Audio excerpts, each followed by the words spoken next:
Oh my god, we have our cavalry in the bin from that mill effect, and we have a Craterhoof. Let's lay this. Jabammy. Wowzers, Bowsers. That looks good to me. And we will do 116 damage, folks. Creature that we can cast, like our Sage. Oh, why did it tap them in like that? Whatever, though. Alright! We can also cast this, but we already did the thing, and we win! What's going on? Thanks for checking out the video. Hugely appreciate you. I have a Roots list here that looks a little different than the ones I've made in the past. There's some notable absences, like no Snarling Gorehounds, no Fairy Dream Thieves, but there is some reasoning behind it, and I'll do my best to explain it as quickly as possible here. And I have a really, really good sideboard for you best of 3 players. You can even just fit these cards into the main list if you think they'd be better. But I did do a good amount of testing, and I'll try to explain myself.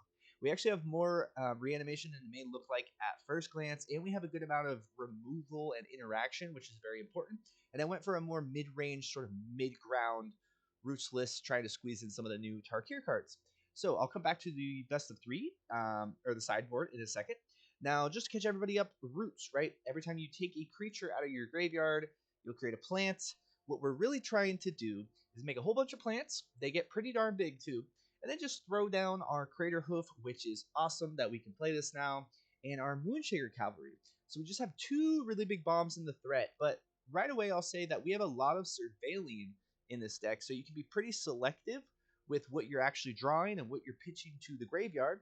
So hopefully you can just do that naturally through our cards and our surveillance. So very good. This is a little bit better because it has haste. This has the flying, so there is some situations where this might be better, but great cards. I wanted to do 1 and 1 for you. So some of the new Tarkir cards I'll go over really quickly, and then I'll go over the reanimation removal of that. I actually had 4 Yathans in here, and I wanted to try to squeeze in some of the cool new 3-drop cards, because like that would maximize the value of his effect, right? But really, you just have a mill 4 with a ETB, which is really, really good. If you do cast it, you do have to cast it, which is a little awkward. But if you can bring back any of our guys, it typically is a lot of momentum, and it helps you not die super early against mono red and all of that. So good card here. We also have the Skirmish Rhino, which is not super synergistic with what we're doing, but that little bit of life gain can matter. It is also a respectable trample creature, and he can get bigger through a variety of ways in our deck. Severance Priest is a lot better than I think people are thinking. The way I see it is like you take the scariest thing out of their hand, and this guy has Death Touch, so he can often trade up on the battlefield too. So you're sort of 2 for 1ing in that way. Yes, they get a spirit out of it, but typically that spirit won't matter too much because we do have a whole bunch of smaller dudes that we can sort of just throw in front, from our plants to our 1-drops and 2-drops and things like that. So it's not really going to connect for damage. And by the time that it's actually kind of relevant, we should be able to just throw down one of our bombs and win. Now, we do have the new Felothar. This guy is almost like a spell in the way because he can sacrifice himself, but maybe you don't, and he can just keep doing that on attack trigger. You can sacrifice like your plants once you've tapped them to take advantage of the newer ones that turn, etc., etc. So just a good card here. He is legendary. Same with Glissa. And Glissa is obviously super, super good, but I couldn't really fit everything I wanted in this deck because you need to have a lot of, you need to not die to mono red, etc., etc. Now, in the past, I've ran more Squirming Emergences than one. One might look a little insane. You could add some more if you think so, but we do have, in terms of reanimation, Broodheart Engine here, which is a good card. Notably, it's an artifact which does matter, which I'll get into in a second. But for 4 mana, at any point, you can reanimate your big bomb once you've got it in the battlefield at the right time. And that Surveil 1 upkeep is pretty good. Definitely helps a lot. We do have Broodspinner for some surveilling as well. This can, of course, create a whole bunch of tokens. And this is one of the cards that cares about creature types, or card types, rather. So being that this is an artifact, that can matter. Of course, this goes to the graveyard when you actually pop the ability. So that's kind of nice. And then you can make a whole bunch of tokens. Notably, Roots can actually, those tokens that you make, these 1/1 flying boys, can actually tap for mana. So that helps a lot. You probably know the synergy here between Tyvar and Roots is the plants that you make can then immediately tap for mana because of his passive static ability, right? They'll have haste. Now, his -2 is typically really, really good as an enabler, but we don't have as many earlier creatures. So sometimes you could whiff and that feels a little bit bad. So you might want to cast this slightly later than you typically do in a Roots deck. But again, we do have a good amount of removal and smaller guys that we can sort of just throw in front, which I'll go over now, actually. So as far as, let me finish the reanimation, but keep that in mind for our, Surveilling 2 and also card types. The other card that cares about card types is Drag to the Roots. This can be 2 mana and it hits anything. Instant speed is really, really good. Also, it's nice to have instant speed stuff when we also have a couple sorceries. We have enchantments, artifacts, creatures, and lands. So not too hard to actually enable that, and just a great card paired with something like Bitter Triumph. Bitter Triumph is very important actually, because you do want to save this as long as you can, because sometimes you'll get your Moonshaker or your Craterhoof stuck in your hand, maybe from the start of the game, so this can be a very important way of getting it out of your hand. But it's only 8 mana for both of these guys, so you can actually cast it pretty darn easily. You just need like 3 plant tokens and like 5 mana on the field to actually get that across. But obviously it's always better to cheat it out, but just a great removal spell. The last removal spell, the 8th one, would be our Duskrose Reliquary. This is really, really good because you can actually purposely sacrifice one of your guys to have a pretty good effect on the field, and it also just pretty much hits anything, including artifacts, which is really nice. 9 Vermin in particular would be a good combination with Duskrose there. Now, what's really good about 9 Vermin is you can mill yourself, right? That's good. But also that -1/-1 is super serious because, like, they have a Deep Cavern Bat on the field. They don't want to, lose it and give your card back. This threatens that, so they can't really swing into you. Also, Lawn of War Elves is another really good high priority target for his -1/-1. Rubblebelt Maverick is awesome. You definitely, in the past we've ran a whole bunch of one ofs and a 4 of this guy. This is very important because it's just 1 mana to sort of enable your roots, especially when you get, 2 roots on the field and maybe your Tyvar is still sticking around, and then just for 1 mana you can really pop off. And again, the Surveil 2 is not to be sneezed at, because we do need to sort of just pitch our boys into the yard. Now, we're actually only running 22 lands, and actually the next card I'm going to talk about is Great Arashan City. Now, this is really good. I just happen to have 2. I'm low on money, and life is very tough right now, but I happen to get 2 of this, and it's very important. I think 2 is probably the magic number. It'll come in untapped, so it's basically no opportunity cost, but if you think about it, you can exile one of your guys that you're not planning on reanimating, then you'd get a plant, right, because it's a creature card leaving your graveyard, and you get a spirit. Notably, both of those things that you just create can tap for mana, especially if you have Tyvar in the field. It sort of just instantly replaces the mana cost here for this card. So I think this is slept on a little bit. Now, I do think that, we don't have as much reanimation. We have 2 Broodheart Engines, we have 1 Squirming Emergence, and then we also have Badlands Revival. Let's talk about this next, because you can get 2 creature cards at the same time with this card, which is really, really good. That's 2 plant triggers. And you can also get your Insidious Roots back or anything back, including your Broodheart Engine. So it's kind of cool because it's a reanimation spell that can reanimate a creature and get your Broodheart back, which will allow you to most very likely next turn immediately get another reanimation playoff. So very cool sort of loops in that regard. Hero of the Dunes, I want to call like a mini reanimation spell, similar to Tyvar, sort of a mini reanimation. This is very good because it'll buff up pretty much every creature in our deck besides our game enders, and you can, reanimate this guy, and then he can reanimate another thing. Maybe your Severance Priest, so you can do that a few times a match. Even just Skirmish Rhino sometimes is a very good choice. Felothar, right? Glissa. Sometimes it's nice to have these variety, so that you can make a more tailored decision. But yeah, this is a nice little anthem. Very good card. Being a creature itself is also pretty important, as I was kind of just saying. So that's kind of every card in the deck besides Dredger's Insight, another Aether-Drift card, actually. This is kind of cool because the little bit of passive life gain is actually kind of serious. The only other life we have is Skirmish Rhino. That can matter in some longer games. And the mill 4 is just really good, as well as just hitting your land drops sometimes can be important because we do only have 22 lands. But again, we should be able to compensate very well with our plants. So that's kind of it. Typically you want to throw your Mavericks and your 9 Vermins in front of stuff. Wait till you can start removing stuff with your Bitter Triumph and your Drag to the Roots. You kind of just make these mid-ground plays, right? With any of these pretty darn good creatures, sort of just survive. Broodspinner is another huge role player. 2/3 body is actually kind of serious, and you can like put a counter with Maverick onto your Broodspinner. Now you have a 3/4. You know, you could get a 4/5 Rhino here, for example. Severance Priest is some insurance as well as just some good, you know, take the Sunfall out of their hand type of thing. Very important. And then, yeah, you kind of just win the game when you eventually, finally, get your Behemoth and your Cavalry in there. And again, it's not too hard with the fact that we have a lot of Surveilling. And if you do get it stuck in your hand from the start of the game, because you start with 7 cards, Bitter Triumph should really help with that. Or, you know, if it calls that you have to remove something right away, like Shoulder It or something, you could just probably hard cast them. So that's kind of the deck. You know, we have a good amount of Surveil lands, a good split in colors there. You lean towards green, black second, white last. And then for the sideboard, if you're a best of 1 player and you're not as interested in the sideboard, thank you for making it this far. And if you have any questions or, you know, you want to hear my reasoning a little bit more in depth, I love to respond to those kind of things. So I'll do my best in that regard. Now, mono red is obviously our scariest enemy, so sometimes it's nice to have a couple cut downs in here. Sometimes you're against more of a controlling thing, so you want some duresses. I also think a 4th gnawing vermin is also pretty justified in here. Gobacan is really, really nice when you're against anything besides Sidefall that's board wipe centric, which is a pretty common archetype right now, where people just spend a whole bunch of, or they use a whole bunch of board wipes, so that can be pretty annoying when you're trying to set up a whole army of plants.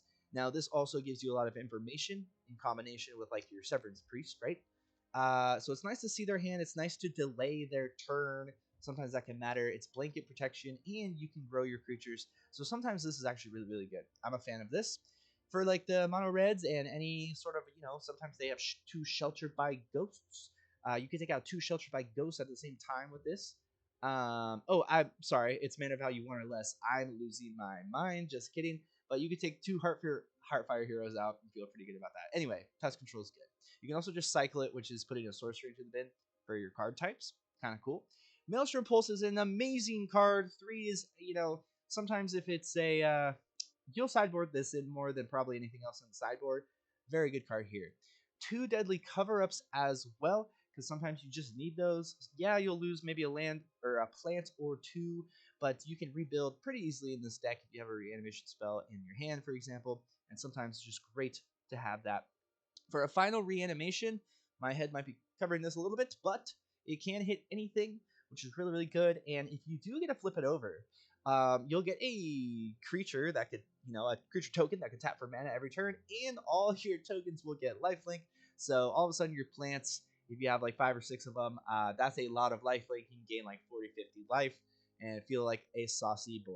But just a great card in general. So that's kind of everything I got for you. Thanks for making it through this intro. I was kind of feeling really weird. I lost my voice for a few days, but I wasn't like screaming or anything. Not sure what that was about. And I actually couldn't pay my Adobe Premiere for a second there. So thanks for being patient. Back to normal though. Got it back online. And I hope you have a great day. Let me know how you would change this. Love having those discussions. Good luck on the arena. Hopefully I'll see you in the next video. And take care. We do have some great games. Hopefully you check them out. But take care regardless. All right, so we'll see if we can get a dub with our Abzan nonsense, folks. We do have the Dredgers, which could find a land for us, which will be pretty good. But we also just have all colors right here, so that's a great way to start the game. And a nice little Surveil land. Surveil lands are pretty big in this deck, but you don't want to run too many. Or else you have some pretty slow turns. We're also just running 22 lands in the deck. But I think it actually works out pretty well here. So what is this life? Wow. Okay, let's get our Dredgers on the field. Okay, put more stuff in our bin. Great. This is probably what we want here. Yeah, right? Yeah, we want this one. Because we have a Surveil land here. Probably just Tyvar, but we don't have actually a creature in there, so that's kind of a big risk. We could just Surveil land and Bitter Triumph something. So what is this? Wow. Put something on top of you. It's interesting. This is what we'll remove, though, because the lifelink. Most likely. But we'll do it on their turn. It's just mono black so far. They can't really protect it. Doesn't seem to be aristocraty either.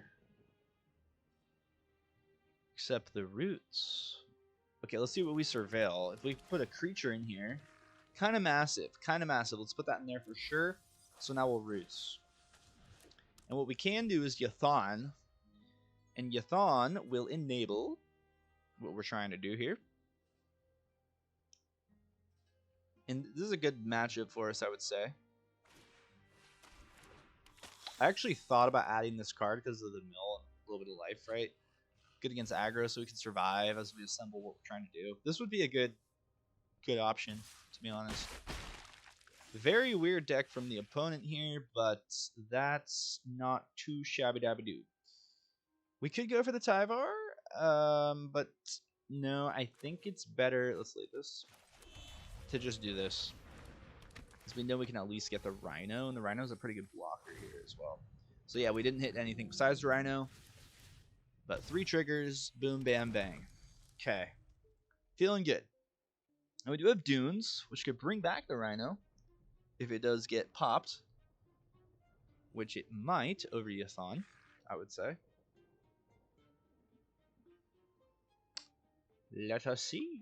Because Yathan has to be a cast trigger, so if we return it with Hero, it doesn't actually go off. You have to actually cast the card for it to mill and stuff. So, Rhino, I was just thinking here about something. Okay, pretty good so far. We have the untap Aruni. Oh, but we could actually just surveil here and tap our land. Drag to the Roots is great. We'll keep that there. Boom. Get Rhino back. We could also get this. It's pretty relevant. Get Rhino, though. Alright. Get our triggers going here. A little life gain, pretty massive. We could swing. Yeah, let's do it. Like a double block, whatever. But, you know, they'll be getting life, but it's one more permanent. Just think matters here. For sure. And we don't actually really care if Yathan dies. Because now we have something in the bin if we hit one of our other reanimations. From Squirming Emergence to Badlands Revival. We also... Yeah, that's pretty much it because we have our... whatever this card is called. The Broodheart. We will discard this island. Sorry, swamp. I am losing it, folks. Completely losing it. This is great for enabling what we're trying to do. Really, really good. Really, really fantastic. Especially that, like, you'll make a spirit, then you'll also make a plant, right? And then Tyvar can have those guys tap right away. So we're actually almost set up to cast, like, our Craterhoof or our Cavalry or what have you. So very real stuff is going on here. We also just have our great removal spell, which is Drag to the Roots. So let's see. So a very weird deck. Like, I'm not sure why you would really play this. Like, I really don't know why you would want to put a creature on top of your deck if you're trying to do reanimation and it's just like a mill 2 flyer, which I guess isn't horrible, but I feel like there's much better cards. But, you know, maybe they're just trying something new. Can't fault them for that. Let's, I guess Tyvar here first. Let's do this. Make our plants bigger if possible. The other thing is, like, Hero is buffing up all of our guys, right? So that's awesome. Kind of love to see that. Great. So we hit a Sage and a Rubblebelt. So we can put Sage on the field, trigger our stuff, then we can cast Rubblebelt. Or not cast it, but use its ability, right? What have you. We probably just put it on Siege Rhino, because Hero, it has Trample too. Yeah, it might get removed, but here we go. Gaining more life, make another plant. We can also do this. So what we probably do is it's gonna be glorious. Absolute gloriously. Gloriously? Yeah, this turn's gonna be kind of bonkers, all things considered. And they're stuck at 3 mana. I just okay. Not a great matchup here, but at least we get to see the deck kind of churn a little bit. Okay, so you lay this, you do it, you use your lowest land, whatever. We'll exile this, even though, whatever, it's fine. Okay, Drag to the Roots is still at 4, so we can cast it for 2. Great. So now, we'll probably just swing with all except Dunes. Yeah. Yeah. And this Spirit can help tap. I think you go here with Rhino, because 1 damage will trample over, and that should matter. We can hold up Roots and Bitter Triumph, which is great. And if we get Cavalry or Craterhoof, we are winning the game on the spot, right? So, great stuff.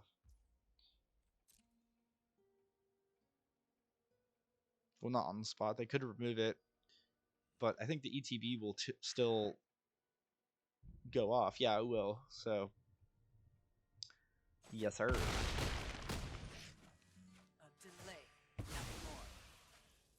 Okay. Yeah, I don't know why you would want to have this card. I'm really confused. Beseech? Is there some sort of weird combo? Oh, Rise of the Dark Realms. Oh. They're at 3 mana, though. I don't think you're going to be casting that anytime soon. I really don't think so. Sorry about that. Now, our board's so wide. Roots is the best card on the field. Tyvar is going to go uncontested for sure, and is great. We have all the mana in the world, 2 ruling spells, passive life gain. Hero of the Dunes, also best card on the field. We have a 5/5 trampled Rhino. Pretty good. You know what I mean? Say they wipe our board. That sucks. We do get a token out of it. We still have the Tyvar. We could relatively easily pop off. Things get removed. You just tap your land. You start rebuilding. You go crazy. Oh my god. Okay, they exile our guys. What was that? 9 vermin. Look at that. They've yeah. Make our guys bigger. Those are creatures leaving our thing. That's not going to cut it. Sorry, sir. You, sir, are a dead person. We could remove a whole nother thing. Not that permanent. It's pretty great. Pretty fantastic, if you ask me. Yeah. Pretty fantastic. Oh my god, we have our cavalry in the bin from that mill effect. And we have a Craterhoof.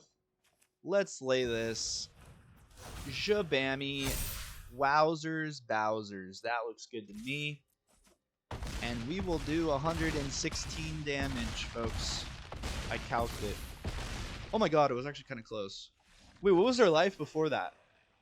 Imagine it was... I just said a random number. I'm not even going to check. Alright, so... Cool. That was cool. We got a Crater.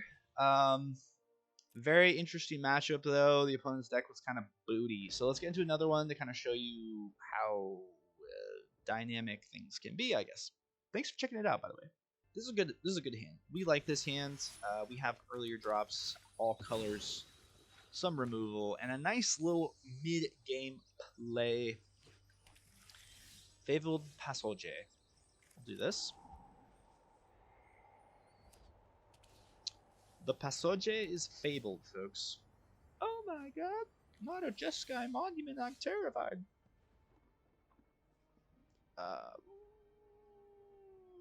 This is better. Okay, do this. Surveil 2. Ooh. Both are good. We're gonna put a Roots there. We're gonna be a gambling man type of thing. And we are just gonna keep that there. Typically you'd want to try to, as I've always been saying, you want to like try to fill up your graveyard and stuff. But I think you just need to get the Roots when you see it like that. We can do this. Let's swing. Now they're playing Jeskai, so they definitely have something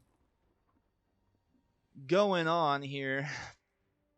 But let's go for it. Does it get countered? If it does, it'll be a creature in the bin. doesn't. Kind of massive. And the get lost is great. We get the 2 map tokens. We got our ETB off. Not too shabby dabby doo.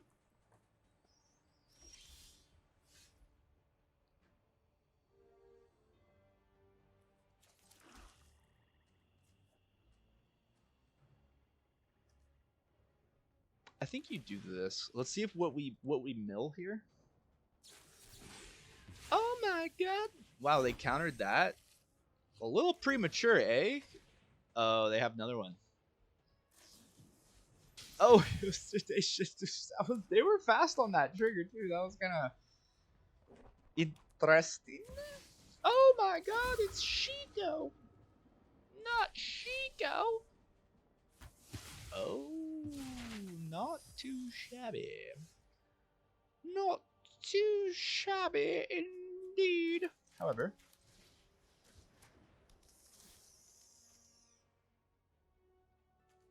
both of these are good, to be honest, but we need like our...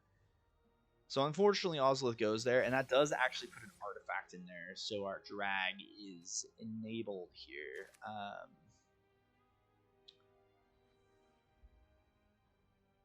Yeah, this doesn't have a lifelink, right? So yeah, we're kind of chilling. We'll take a 4, you know, it's not a big deal.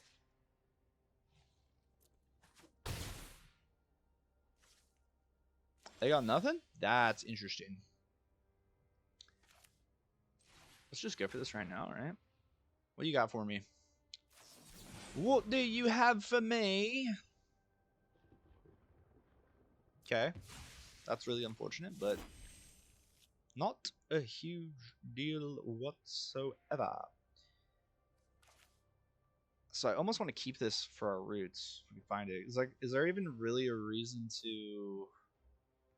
We're going to do this on Glissa, even though it looks a little stupid. I guess I could have used my map tokens. Why wouldn't I have there? I guess it's alright. Interesting. Get a green. So now we can still use 3 map tokens? Okay, that's fine. No big deal. Who knows? They could have exiled it from our graveyard or something weird. Yeah. You know what? Let's just buff up Brood as well here. Wow, so we can do all of these. Non-land permanent. Let's go. Yes. I don't want to risk getting a land here, so let's do this one more time. Actually, now we can block it, so that's all we really need to do. We might also get the counter here too. Let's see. That's pretty good. I think you just put it in the bin though. You know what I mean, Jelly Bean? Glissa's a better target for them. So Broodspinner might survive and Broodspinner might pop off. But we also just have a 5/6 meanwhile. I didn't really know what to do there, to be honest with you. That was probably stupid. Thinking back, it felt wrong. Something felt wrong there, but also their deck has been not super scary or anything. So yeah, just swing on with both of these. We'll wait for the Broodspinner thing again. Just putting the pressure on. Also, we can make it pretty, you know, we could potentially get even another permanent type or card type. Okay, so I think you take the roots when you have it, as I keep saying. Oh my god! When it deals combat damage, you gain a life and draw a card. Goodbye. No card draw for you. Thank you. Come again. Let's swing first. Draw. Nice. Nice.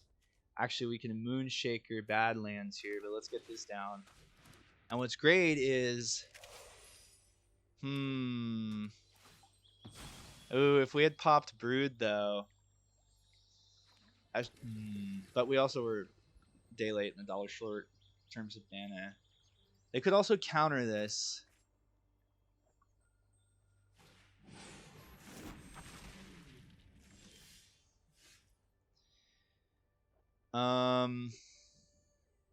Okay, so we could just probably win, but let's see if this like baits something. Also, we could probably hit it on top of mana, right? Let's go. So we're just getting a little greedy here for no reason. Okay. And we really didn't. But we can grab this. Yes. Yes. Then exile. We could have just won. Yes, do this. No cards for you. Yes, get out of here. Yes, yes, yes. Quiet, quiet, quiet. Let's do this. Yes, quiet. We wanna make this flashy. We wanna make it flashy. I'm not gonna swing with Brood. No, no, no. Beautiful. Yes, quiet, quiet, quiet. I don't know why I'm saying that. Oh my god, a root skill. Alright, well, we're not going to do anything fancy. We will just hit him with this.